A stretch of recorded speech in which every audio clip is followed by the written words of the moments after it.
Vamos a trabajar en medio social, ¿de acuerdo? Cuaderno de medio social, por favor. Cuaderno de medio social.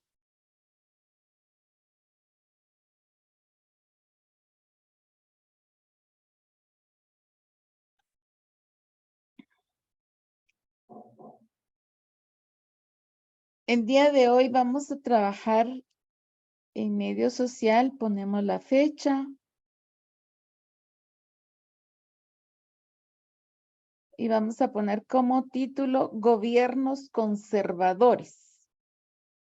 ¿Se recuerdan que habíamos hablado ya que después de la independencia que se lograron en América, hubieron dos grupos, los conservadores y los liberales?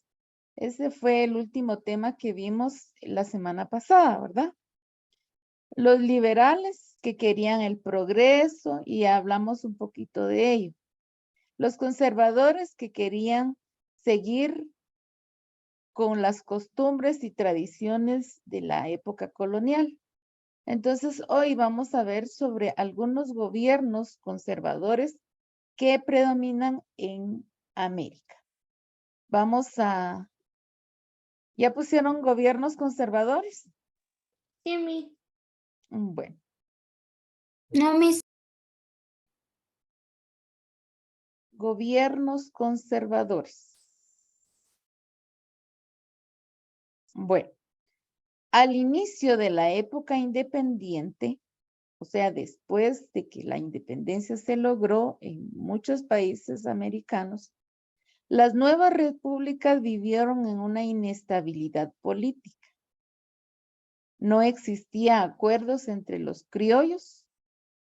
Eso originó que los militares con los criollos tomaran el poder y se fomentó el caudillismo. Y causó ese grupo que solo buscaba el poder por sus propios intereses.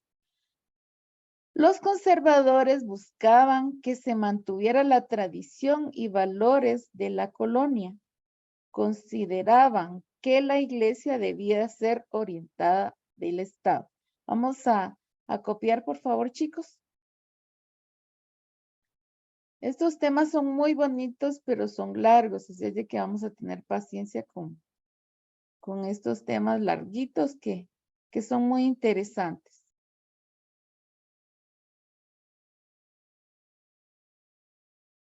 Ahora dice, la iglesia debía ser la orientadora del Estado, o sea que prácticamente algunos conservadores consideraban que la iglesia debía ser orientadora del Estado, como que tuviera el mayor mando, ¿verdad?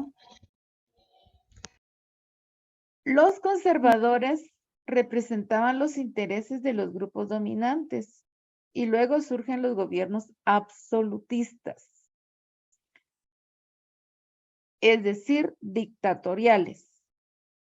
Algunos ejemplos en el general Rafael Carrera en Guatemala. En México, Agustín Iturbide. En Argentina, Juan Manuel de Rosales, que luchaba por la institución de un sistema federal. En Chile, Diego Portales trataba de establecer un Estado unitario. En Venezuela, los gobernantes se identificaban con el poder económico. Pero vamos a dejar ahí. Copien, por favor.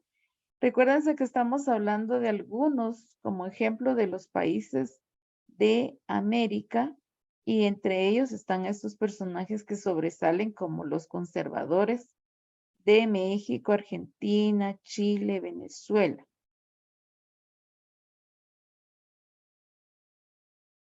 En Venezuela los gobiernos se identificaban con el sector económico del comercio. La mayoría de los gobiernos conservadores eran paternalistas y autoritarios. Promovían el respeto a la jerarquía de la iglesia y el respeto de la propiedad privada. O sea, eran autoritarios, pero también tenían mucho respeto por todo lo que refería a la iglesia, ¿verdad? Realmente, una época, la iglesia tuvo mucho poder político en todos los países. Sin embargo, los mismos gobiernos le fueron quitando autoridad y hoy en día la iglesia en cierto modo tiene cierto derecho de participar en política, pero no como en el pasado. Aunque tanto los conservadores y los liberales nunca hacían algún cambio en beneficio de los indígenas y los mestizos pobres. O sea, todo iba relacionado con la economía y el poder, ¿verdad? Pero nunca nada de cambio para mejorar la vida de los indígenas, ni de los mestizos pobres, ni de los esclavos, ni de la gente, porque en ese entonces todavía había esclavitud, había gente que tomaba a las personas para trabajarlas, a ponerlas a trabajar a la fuerza. Entonces, los gobiernos nunca se han preocupado por realmente los desposeídos, ¿verdad? Siempre el dominio va a favor propio y de algunos grupos sociales, nada más.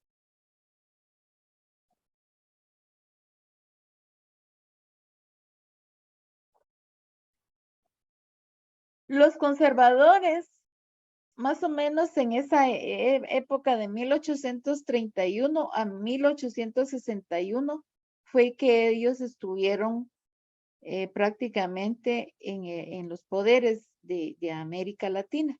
Entonces vamos a poner ahí gobiernos conservadores 1831 a 1861.